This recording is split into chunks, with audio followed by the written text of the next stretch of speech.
There are more than 400,000 kids in foster care across the U.S. I was one of them. I never got adopted, and I've never really known why. This is my case file. I'm reading it to try to understand what really happened to me.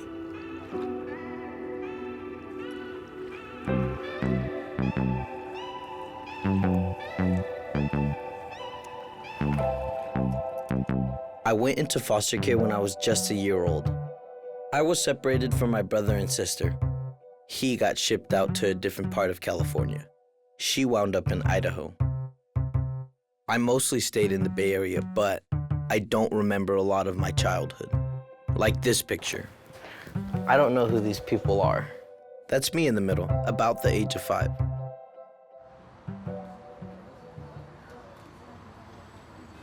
When I turned 21, I emancipated from foster care at this courthouse in San Jose. Emancipated means just like it sounds. I belonged to the state, and then I was free. To whom it may concern. But first, I did something few ever do. I confronted my judge and the system. And I recorded it for a national radio story. I hope that you hear my words, and I hope that you listen to my signal of distress. I've been with multiple foster families. I've been with multiple shelters. But one thing that I've never had was that family. How does a person like me not end up with a family? The judge had no answer. That radio story got a lot of attention. When Noel Anaya was just a year old, he and his siblings were placed in the California foster care system. I even won an award for it. I'm relieved to finally get away from a system that ultimately failed me on its biggest promise. The case was closed, but I wasn't done trying to understand my past. There are holes, lots of them, in my family tree. If you don't have parents, how do you find out how you grew up? I feel like my life has been really secretive. There's another group of people that have been running my life, and I'm finally investigating what went down. Honestly, I don't know what to expect from it. Today is the day I get all my court records from my former lawyer. Something most foster kids don't even know they have the right to do. What's up, Ben? How's it going? Long time. I know, this is the 3rd time I've seen you in jeans now. Holy crap. This is your pile. It looks heavy.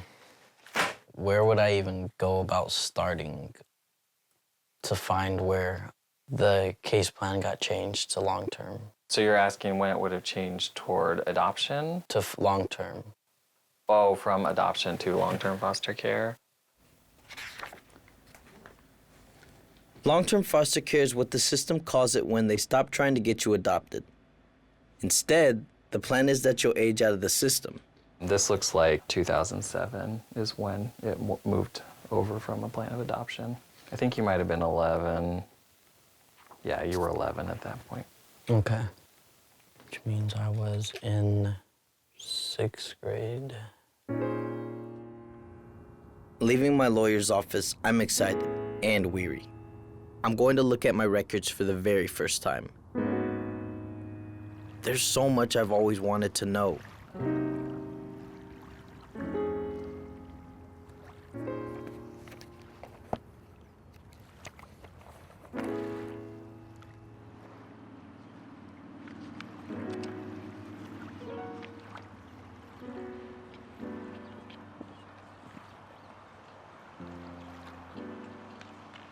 It basically feels like they decided to put me on long-term foster care because of my mental health state. That's what I'm getting from this. It's like stuff I've never even heard of that I was possibly diagnosed with.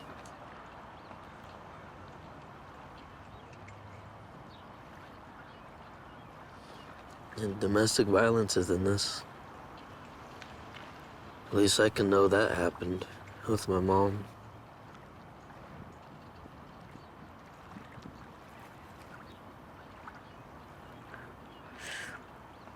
This doesn't even sound like me. It says Noel never asks about his brother. I always asked about him. I don't know where this is coming from. I'm kind of done with this for today, though.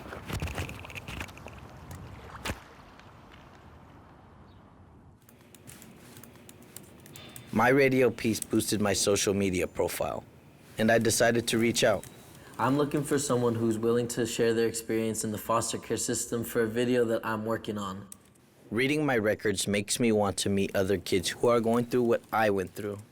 I'm looking for someone who's preferably under the age of 16, and gender does not matter, nor does ethnicity. Thank you, sincerely, Noel.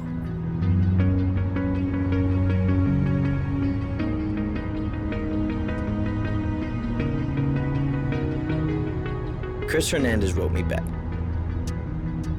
He's in a position I was in once. He's 17, unadopted, and on the path to emancipation. I was at school, while it happened. Chris went into foster care 6 years ago. So I got home around 5 p.m. and all these cops were there. And my younger sister wasn't even there. She'd been taken to the hospital already. And it's like this chaotic scene, from like a film. But it's not, it's real life. How much of that did you actually understand? An interaction happened between my mom and her boyfriend where he threw a cup and it ricocheted and hit my little sister in the forehead. Do I know that story is true? Not fully. Could he have done something else? Possibly, I don't know. This is Chris's 5th placement. He's been with this foster family for nearly 4 years. Want to make a pie? It's gonna be pretty thin, yeah? He's happy here, but the system has cost him his relationship with his sister. It happens a lot. It happened to me. I have not seen her for actually a long time. Why is that? Because she was adopted out. And so... Adopted out of your life as in the parents don't want you to talk to them? Yeah. Where I live, Redding, California, it's such a small city. And so I've seen her in public, at the mall. And it's this constant fear of do I go say hi?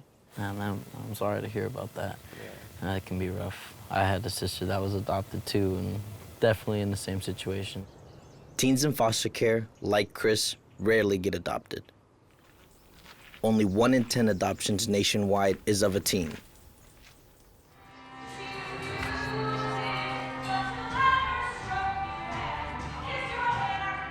This is Sequoia Torres.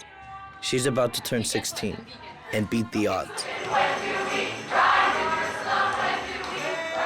When I started school here, my teacher, he knew that I was a foster kid, and he would always joke around, don't do drugs. Oh man, that's a bad joke. I'd do that fake laugh. Yeah, oh, funny. But really, I'm too scared to say things that are true, just because I don't want to piss anyone off. Right, you don't want to piss anybody off and get moved again, am I right? I don't want to piss anyone off because, when I was a kid, I'd piss people off and they'd just leave me. Who wanted point? Sequoia's foster parents, Eric and Diane, want to adopt her. Trying to be a part of their family the first few months was really hard because I had to figure out how they worked, how they spoke, what their moods were, how to talk to them.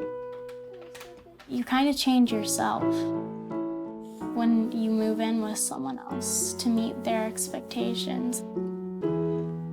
It was actually Diane who got in touch with me. She's a social worker and has 2 sons of her own.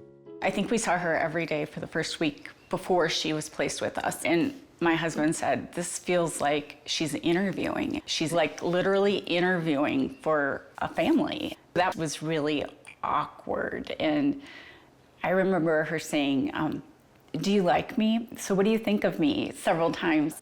And what we kept saying is, we're prepared to be a permanent placement for you. If you're open to it, we would like you to live with us, and you can live with us as long as you want. Sequoia has 2 hearings coming up. The steps required to enter a relationship with her birth mother and become a legal child of Diane and Eric. And your court hearing, how are you feeling about that? I'm not excited about it. Why? Because there's a slight chance that my mother might be there, and I really, really don't want to see her. Oh, you don't? No. I feel like if I see her, then I'm just gonna fall into a really, really big, deep depression like I was before, and I just won't be able to get back out of it. I've always had pity for my mother, and I've never like opened my eyes and realized that she's never really helped me. She just uses me. Today is Sequoia's first hearing. This is her. For two reasons. One, I'm excited because she's got I don't want to see her, but it'd be nice to know if she's like alive and not dead. Like, if she's dead, then like I'll be sad for a few seconds, but then like get over it and probably be like, oh, it was probably for the best for her. But if she's alive, I'll probably be like, good for her. Do you know if my mom's here or not? Okay. Are you nervous if she's coming? Yeah. I haven't spoken with her, and we don't have contact information. Okay. I don't see anything that looks like her vehicle.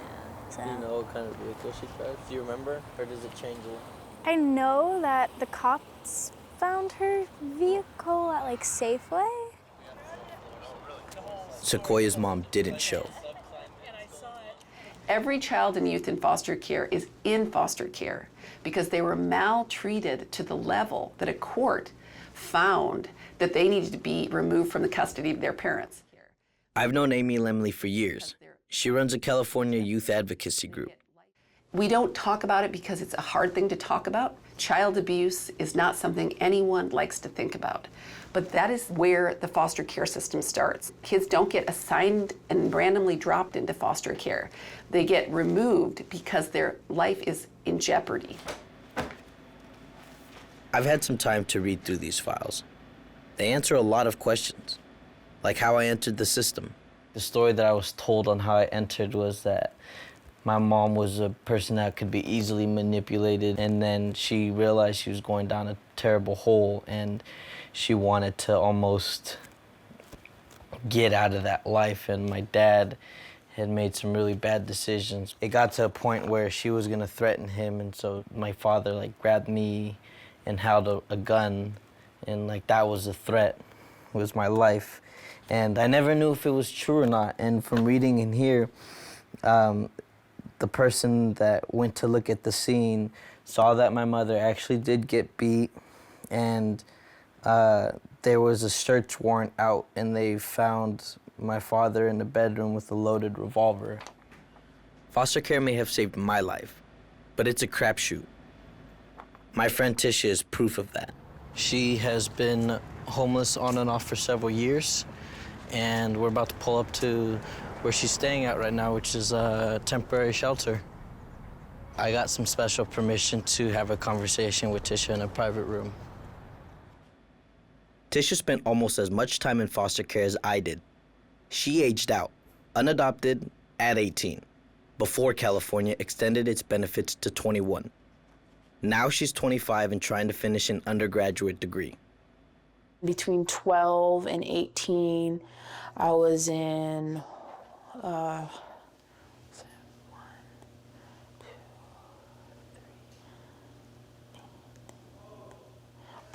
more than 10 placements. Some foster homes, some group homes. People don't get it. Tisha and I had to make critical legal decisions in our teens. I just remember signing a bunch of papers and like filling out like what felt like questionnaires. I wasn't really too sure like what was going on. It felt very rushed at the very last minute. It was kind of just like a push for me to get out of the system. How has aging out, that aftercare, how's that affected you? I was in a homeless shelter in Oakland, living in a motel at one point, couch surfing at another point, back in another shelter. Then after that, I was actually homeless for about 5-6 months. Kind of does suck not being able to live like a regular young adult facing trial and error when if you make an error, that could possibly mean you're homeless. Yeah, it's like with people who have those support system, they could just go back home and they just, have their parents to help provide or help assist them.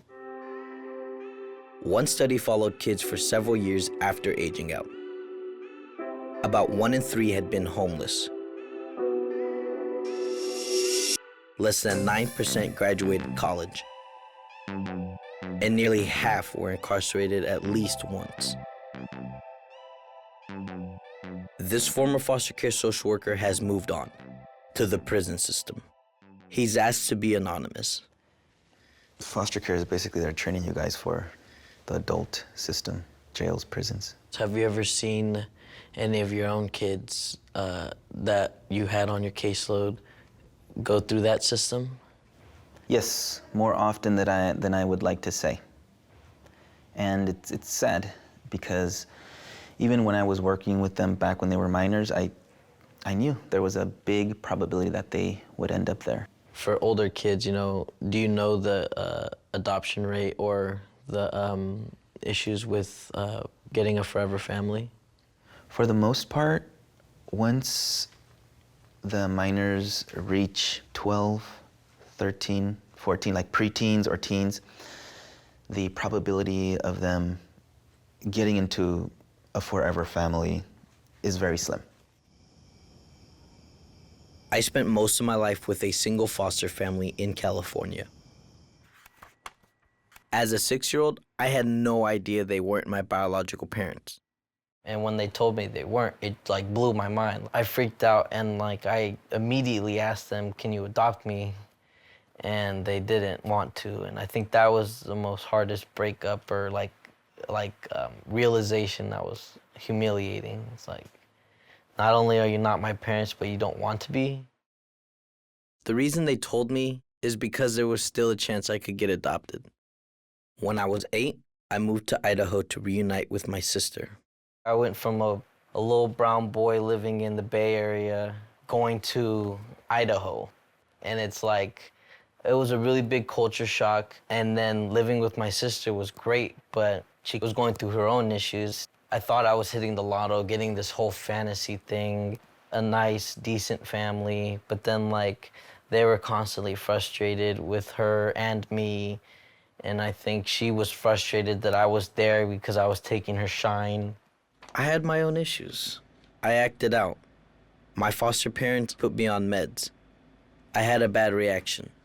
I was hospitalized. I just remember I get picked up from a hospital and the dad is quiet. He has his glasses on, his Oakleys. I can't even see his expressions. The mother won't look at me at all.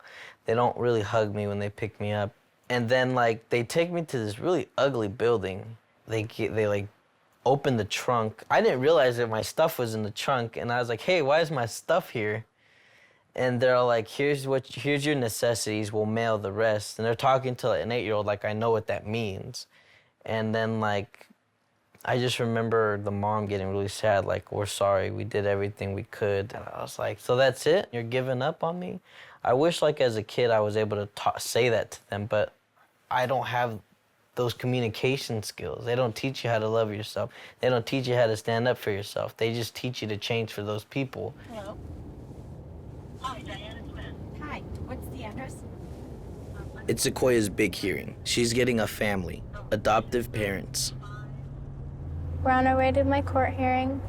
Well, I guess our court hearing now. I guess it's officially terminating parental rights. Her mom left on her birthday last year, so yeah, it's, to me, it seems a little bit symbolic that here we are a year later and, you know, the case is getting closed. So I don't know how you feel about that. Just like, wow, it's been a full year that she's been gone, and look where I'm at now. She's supposed to be at the court dates, but like, she shows up court, there's a very big possibility that she'll probably end up getting arrested because of like drugs, abandonment charges. I don't know what she's done in the past year, so like, you never know. But she'll probably likely end up getting like charged or arrested or something. They've gone out to homeless camps looking for her, and they haven't been able to locate her.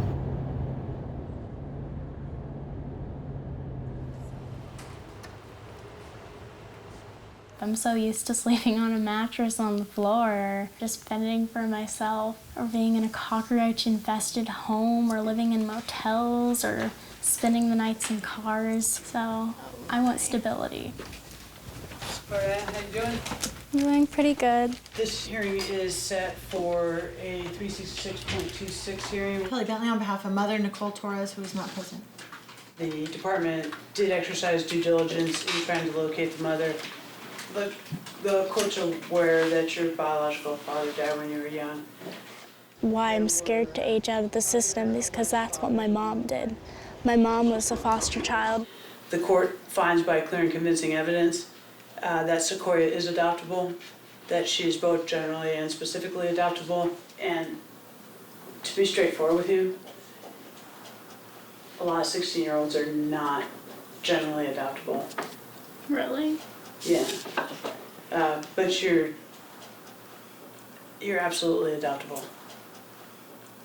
I don't really tell people that very often, but kids that are going through adolescence, unless there's an actual family that wants to adopt them, it's pretty hard legally to find that they're generally adoptable. The court hereby terminates your mother's parental rights and anybody who alleges to be your father, and declares you free for adoption. Why the clapping? Yeah. We clap whenever anything good happens in this court because it doesn't happen very often. So we get really excited when anything good happens. It's like they've never clapped before. I know, but I felt at the end. It feels like we should applaud. I almost started crying when she said, "You're getting adopted." But like then I also almost started crying when like it was official, that parental rights. That's when I started. I mean, yeah, my eyes got really teary. I was just like, oh. You've been very brave throughout all this, so. Thank you. Don't cry. You're gonna make me cry. I don't think the judge meant any harm. Generally adoptable and specifically adoptable, they're legal terms, but they still bother me. If people aren't generally adoptable or specifically adoptable, you know, what does that mean for my case, or what does that mean for my siblings that went through the system? Generally adoptable, not adoptable, it just seems like a cop-out. Yeah. Seems like a cop-out. 3, 2. The day after the hearing, Sequoia celebrates her Sweet 16. And a 1, and a 2, and a 1, 2, 3.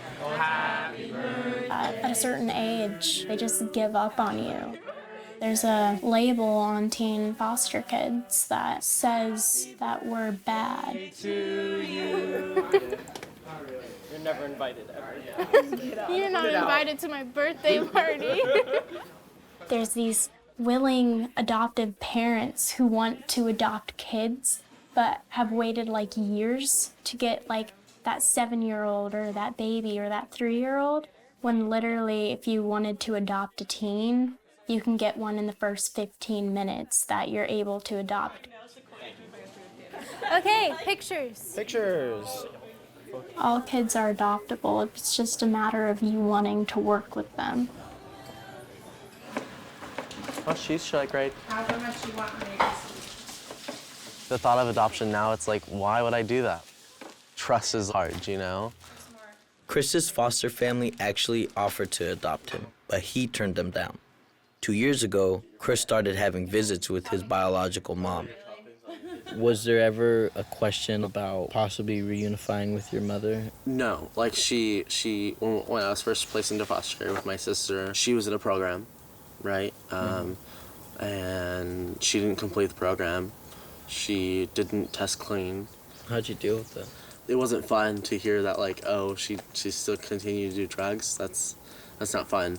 But now there's no possibility of me going back, but there's possibility for us to grow a relationship. Do you feel like you choose to not get adopted? That's like a part of like honoring your mother. Is that why you choose not to? What if I do get adopted? Who am I gonna call mom? You know, like, and is my mom's, like my biological mother, like, is she gonna be mad? You know, and I don't know, like. And so that's definitely a big reason, like, why I wouldn't get adopted. because I don't want her to like be disappointed or something like that because I chose another family. Chris has a foster family that wants to adopt him. I grew up in a foster family that never had any intention of adopting me. And here we are in my neighborhood. So I'm not even from this place. I was just raised here, which kind of makes me from here, but never felt like my city. This is Union City, California. I went to high school here. I ran track here. This is where I lived with the foster family who took care of me on and off for 15 years. After the failed adoption in Idaho, they took me back. I'm clearly not gonna get adopted. I'm almost 12. It was like awkward because they've already said they don't want to be my parents, but I'm kind of at this point freeloading because it's like, I like my life here. I have decent friends. I have social status that's building, you know? It was unspoken, but it's like, just let me finish my time, you know? I'm about to graduate. After that, I'll be my own problem.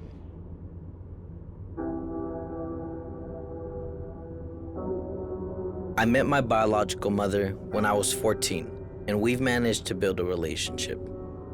But we've never talked about what happened. I'm not too sure how this will go down because I've tried to talk to her 3 times about foster care and kind of our situation, but I think it's different now. So we're coming up on our house right there on the left. It's the green house with the red shutters. And she's home. Well, it's my sister. Okay. Siempre quiere estar pinta y pinta sus manos. Oh, she's gonna show you. ¿Cuántos años tienes? 3. Wow. We also need to think about parents. It pretty much devastates the life of a person forever when their child is removed. Mira. Oh, that's me. What was it like when I was a little niño? Gordo. And I know they're kind of like the bad guys in this story, but they are broken too through that process. Beso. Noel era muy inteligente. Él trataba siempre de estar cuidando a su hermano. If I'd never been separated from my mom, I'd still speak Spanish. Now I need a family member to translate. ¿Quieres saber el lado de tu historia porque nadie te ayudó? La primera vez que se los llevaron fue porque su papá me golpeó. Were you trying to like change your lifestyle or yourself at that time and he didn't want you to do anything? Sí. Do you felt like you got better after he went to jail or after you got to try to get us back? ¿Piensas que te impusiste bien cuando él se fue a la cárcel y tú trataste de agarrar tus niños para atrás? Sí. Do you feel like I was happier with you than I was in foster care? ¿Piensas que Noel estaba más feliz contigo o con foster care? Conmigo. Yeah. Did I ever say, why do I have to go or anything like that? ¿Algún tiempo él te dijo por qué se tenía que ir o algo? ¿Noel? No, nomás me decía que me quería mucho cuando se iba y que no lo dejara. Las cosas no se dieron y no sé qué pasó. Did you get like the help that you needed to get me and Ulysses back? Yo hice lo que me dijo la trabajadora social que hiciera una clase de papás para un año y la hice y cuando terminé y le llevé mi certificado me dijo que era muy tarde ya que ya no podía dar, que ya los niños tomó fotos de ellos y los puso en adopción. Did it hurt you when they said that? ¿Te dolió cuando te dijeron eso? Obvio. No, él se pegaba de mi pierna y me abrazaba y me decía que no lo deje. Y la trabajadora social se lo llevaba arrastrando y se lo dijo que él tenía que entender que yo no iba a estar con él ya. Did they at least like, did they give us a moment at all? ¿Les dieron un momento? Ya. Pregúntale si le entregaron las letras que yo le hacía. No se las dieron. I never got the letters. Nunca se las dieron. Ella me dijo que le escribiera cartas cada mes Y yo cada mes decía cartas, cada día de su cumpleaños, a mi de 21 del mes, le daba una letra para él. Yeah, I never got the letters. I wish I could have gotten those letters. I just wanted to feel like a normal boy. Ay, no, pero también yo quiero que sepa que yo nunca lo dejé.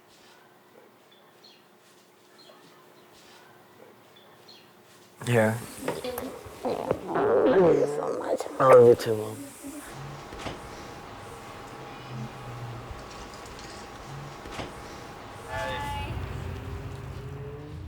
I didn't get adopted or reunified, but there's still something special to salvage there, and that's what I'm doing. It's all you can do.